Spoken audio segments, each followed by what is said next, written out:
देखो, forms of business organisation का दो पार्ट्स ऑलरेडी हमने कवर कर चुका है, sole proprietorship business and partnership business. उसके वीडियो अपलोडेड है, अगर आपने नहीं देखा तो आप जाकर के प्लेलिस्ट चेक करो, वहां से उसका वीडियो मिल जाएगा। आज हम लोग इस चैप्टर्स के थर्ड पार्ट को कवर करेंगे, हिंदू अनडिवाइडेड फैमिली। काफी छोटा टॉपिक है और आज का वीडियो इसी टॉपिक्स पर होगा, तो आज का वीडियो भी काफी छोटा होगा। तो आज चलो जल्दी से हम लोग शुरू करते हैं। हिंदू अनडिवाइडेड फैमिली बिजनेस क्या है उसके बारे में जानते हैं। और हाँ, अगर आप चैनल पे नए हो तो चैनल को सब्सक्राइब कर लेना और वीडियो को शेयर करना मत भूलना। कौन सा बिजनेस है? Joint Hindu family business. इसको हम लोग हिंदू अनडिवाइडेड फैमिली बिजनेस भी बोलते हैं। अब देखो, सबसे पहले समझ लो यार कि होता क्या है। ये मेनली इंडिया में पाया जाएगा, भारत में पाया जाएगा, और ये इंडिया का सबसे ओल्ड और ट्रेडिशनल चलता आ रहा बिजनेस है। क्या होता है? The family business. ये फैमिली बिजनेस है, पूरी की पूरी फैमिली इसमें लगेगी। On and carried on by family members. किसके द्वारा चलाई जाएगी? फैमिली मेंबर्स के द्वारा। एंड कंट्रोल, बट जो मेजर कंट्रोल होगा इस बिजनेस पे उस किसका होगा? Eldest members of the family का। अब देखो, सबसे पहले इंडिया में होता क्या था कि most of the family are engaged in agriculture. पहले सारे फैमिली एक ही बिजनेस में एंगेज होते थे, एग्रीकल्चर में। उनके पास अपना एक पुश्तैनी जायदाद होता था, या फिर उनके कोई ओल्ड मेंबर थे जो एक लैंड छोड़ के जाते थे, और सारे सारे फैमिली उसी बिजनेस में लगे हुए होते थे। उनका सोर्स ऑफ इनकम भी बस एक ही होता था, वो एग्रीकल्चर। यानी सारे फैमिली मिलकर बिजनेस करते थे और सारे फैमिली का एक ही सोर्स ऑफ इनकम होता था, एग्रीकल्चर इनकम। क्या होता है? The family business. ये एक फैमिली बिजनेस है जिसमें सारे फैमिली लगेंगे। On and carried on by family members. किसके द्वारा चलाई जाएंगी? फैमिली मेंबर्स के द्वारा चलाई जाएंगी। And controlled by eldest members of the family, जो कि eldest members of the family के द्वारा कंट्रोल किया जाएगा, जिसको हम लोग क्या बोलते हैं? करता। यानी सारा कंट्रोलिंग पावर एल्डेस्ट मेंबर्स का होगा। जो सबसे बड़े मेंबर्स होंगे उस फैमिली के, उनका सारा कंट्रोल होगा उस बिजनेस पे। Found in India only. ये सिर्फ इंडिया में पाया जाएगा। Govern by Hindu law. इसका जो भी रूल्स एंड रेगुलेशंस होगा वो हिंदू लॉ के द्वारा गवर्न किया जाएगा, हिंदू लॉ के अकॉर्डिंग चलेगा। Membership is by birth. काफी इंपॉर्टेंट पॉइंट है। इसमें क्या होता है कि जैसे ही किसी बच्चे का जन्म होता है वो इस बिजनेस का मेंबर बन जाता है। और नेक्स्ट, बेस्ड ऑन फीचर्स। ये दो फीचर्स पे बेस्ड होती हैं। First, coparcenary and second, common property.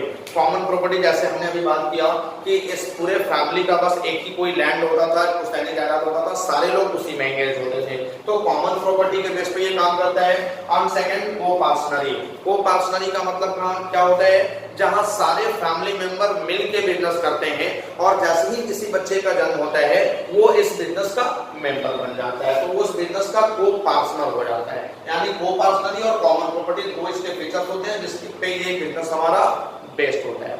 अब इसके बाद हम लोग बात करें इसके फीचर्स की, तो फीचर्स को अच्छे से समझना है, क्योंकि फीचर्स समझ लेने के बाद वहां से दो चीजें निकल के आती है, मेरिट्स और लिमिटेशन, वो बिल्कुल अच्छे से क्लियर हो जाएगा।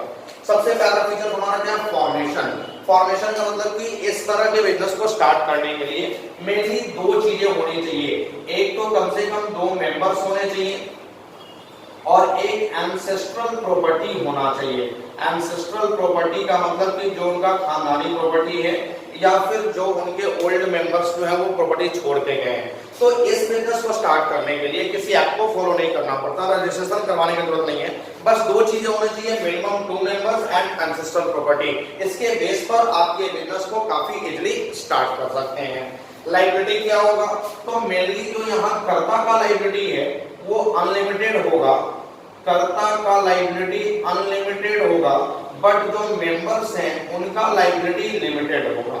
अब कर्ता का लायबिलिटी अनलिमिटेड क्यों? क्योंकि अगर कर्ता कोई भी डिसीजंस मेकिंग करता है और वो गलत डिसीजन ले लेता है तो उसके लिए पूरा फैमिली क्यों सफर करे, पूरा मेंबर्स क्यों सफर करे? वो बस अकेले ही कर्ता सफर करेगा। तो कर्ता का लायबिलिटी अनलिमिटेड है। यानी अगर बिजनेस का डेप्ट पूरा करने के लिए बिजनेस का एसेट्स कम रह गया तो उस केस में कर्ता के प्राइवेट एसेट्स को यूज करा जाएगा। Next, control. अब बिजनेस पर कंट्रोल किसका होगा? तो अभी आपने पढ़ा कि फैमिली का जो सबसे एल्डेस्ट मेंबर होगा, जिसको जनरली हम लोग कर्ता बोलते हैं, पूरे बिजनेस पर कंट्रोल उसी का होता है। कंटिन्यूटी, क्या बिजनेस कंटिन्यू रहेगा? तो अगर कर्ता का डेथ हो जाता है उसके बाद भी हमारा बिजनेस कंटिन्यू रहेगा, क्योंकि कर्ता का डेथ होने के बाद उसके बाद जो एल्डेस्ट मेंबर होगा वो हमारे बिजनेस का कर्ता बन जाएगा। अब फॉर एग्जांपल कि जो हमारा कर्ता है उसका एज 80 था और उससे एक नीचे वाला पर्सन जिसका एज 75 है, तो अगर 80 वाला जो करता है उसका डेथ हो जाता है तो जो 75 वाला है वो हमारे बिजनेस का कर्ता बन जाएगा। तो बिजनेस यहाँ पे कंटिन्यू रहेगा।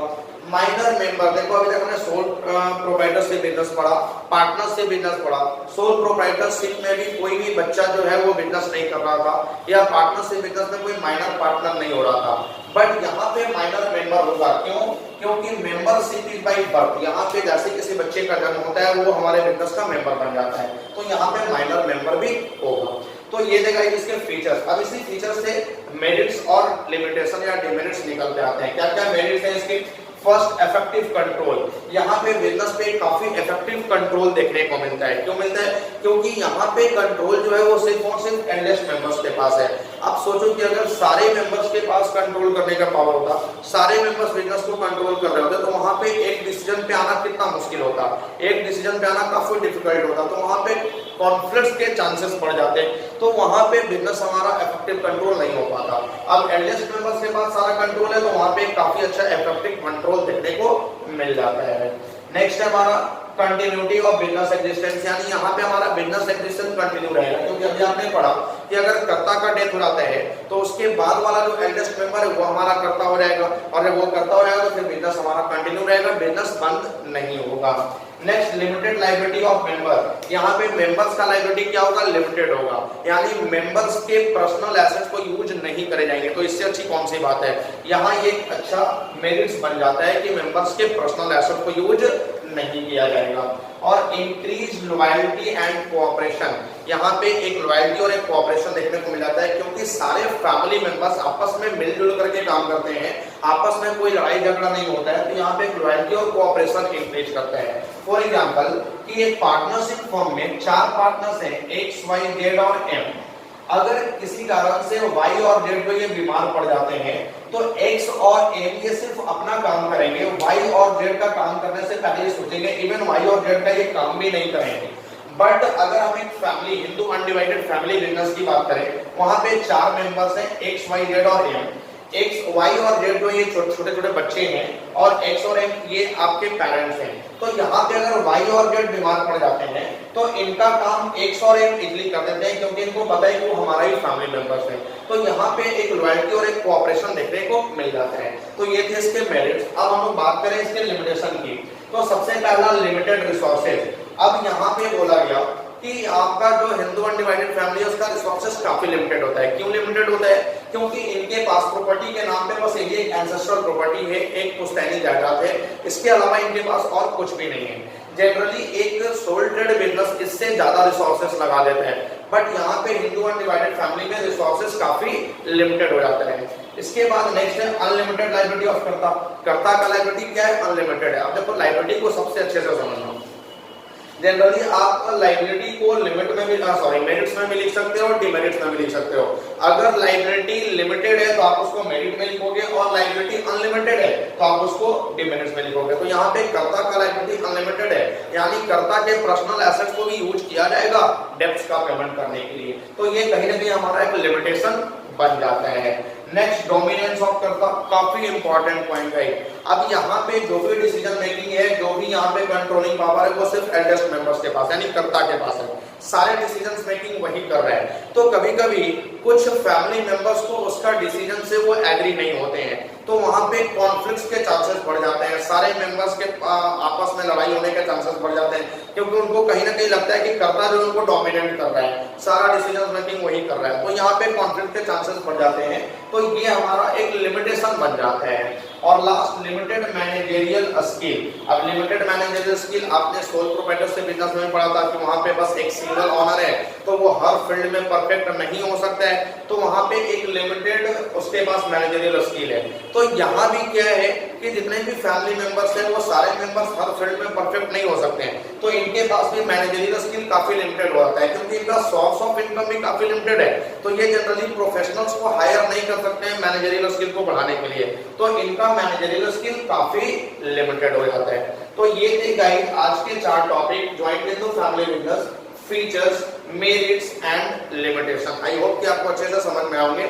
आप एनसीईआरटी का लैंग्वेज चेक करो। हाँ, एनसीईआरटी का जब आप लैंग्वेज चेक करोगे तो वहां पे एक और टॉपिक था इस ज्वाइंट हिंदू फैमिली बिजनेस में, जो इस बार एनसीईआरटी हटा चुका है, वो था सिस्टम ऑफ बिजनेस, यानी ज्वाइंट हिंदू फैमिली बिजनेस करने का मेनली दो सिस्टम होता था, एक दया भागा और एक मिताक्षरा।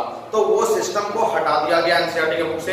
इन फ्यूचर अगर कहीं आपको मिलता है तो आप मुझे बता देना, मैं उसको भी क्लियर कर दूंगा। तो ये सारे टॉपिक थे ज्वाइंट हिंदू फैमिली बिजनेस या फिर हिंदू अनडिवाइडेड फैमिली बिजनेस इसको बोलते हैं। आप इसको जल्दी से नोट्स बना लो और उसके बाद इसका नेक्स्ट पार्ट लेकर के हम लोग आएंगे नेक्स्ट वीडियो में, जो कि कल आपको मिल जाएगा।